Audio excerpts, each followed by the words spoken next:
Good morning, everybody. Guys, now I'm presenting a business presentation and I'm introducing at the moment the table contents about the introduction, the UK's economy, what Brexit really cost the UK, is the worst over, reading concerning the negotiation, listening in conclusion, and many thanks for your attention.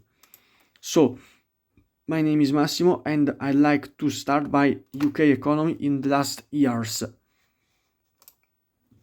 And I begin with the negative effects with the post-Brexit in the UK. On the 31st of January 2020, the UK decided to leave the European Union and therefore to leave the single market and the custom union due to the referendum of 2016 in which Britain citizens 51.89% of Britain citizens voted to leave the European Union in the referendum. Some of the negative impacts post-Brexit are, for example, the contraction of the gross domestic product for 2 consecutive months, and as reported by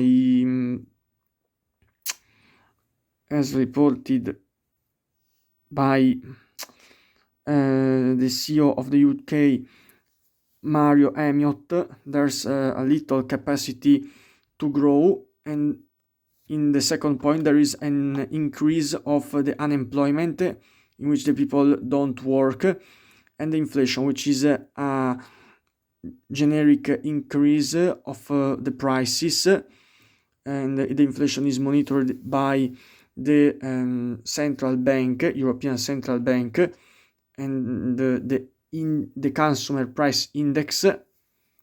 The objective of the central bank is reporting to the tax of 2% the inflation, increasing the tax of interest, and in addition in the UK there's lower productivity and exports might not be enough, and the Brexit has limited the UK's labor supply.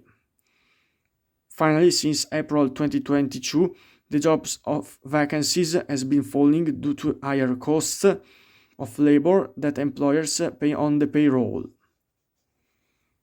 And finally, it's important to underline that the Parliament 2019-2024 decided to raise the taxes in the short period, decreasing the investments with restrictive fiscal policies of government contributed to reduce the investments, considering also the losses of productivity of 4%. And also another negative effect of the Brexit is the difficulty to the commercial exchange during the COVID-19 in 2020, and therefore there's lower exportation of goods and services over the world and free circulation. And in this presentation I did a reading concerning the negotiation.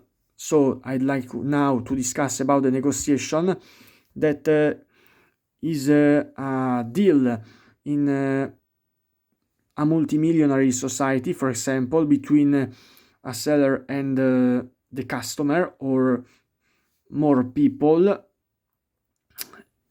And some people affirm that the negotiation is all about compromise, but this idea might lead to destroy the relationships, and therefore it's a misconcept. The collaboration is a way, solution in order to guarantee the success in 5 steps, and the 5 steps are the following: defining your objectives, and therefore in the first point it's important to identify the goals. It's important to separate the people from the issue, managing, monitoring the negative emotions, and it's important to list pre-meeting questions, conducting market research, and in the last 2 points it's essential to find the shared interest, the common interests, building a team and managing the conflicts, combattendo I conflitti, and it's important to look at creative options that might work for everyone in the future perspective.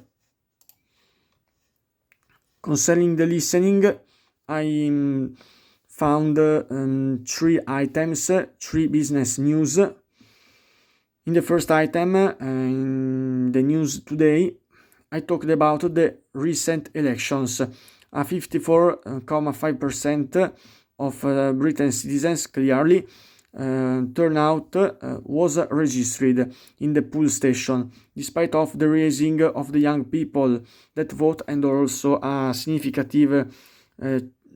demographic change. Young people still likely to vote than older people, and in fact 84% of older people, precisely 70 plus age, decided to go at the election in the polling stations. Moving on, I also listened that the business ONK, a global market business, will obtain a gross margin of 34-35% thanks to an higher sales in March, and when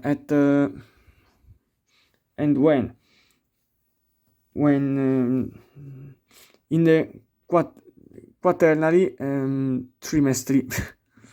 Final news, we ask if we soon be saying goodbye to coins denotes. More retailers, therefore, in this picture are accepting cashless payments, saying goodbye at the money and the notes, reducing the number of items people need to leave their homes with. For example, introducing the debit card or the credit card.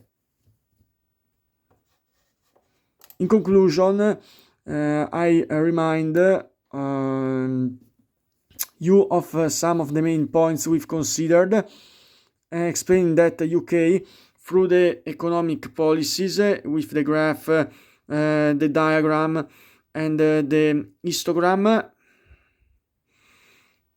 attract talents and investments, the type of investments like bonds, equity stock, mutual funds, real estate and commodities, through appropriate monetary fiscal policies and the promotion of its manufacturing and innovation capabilities.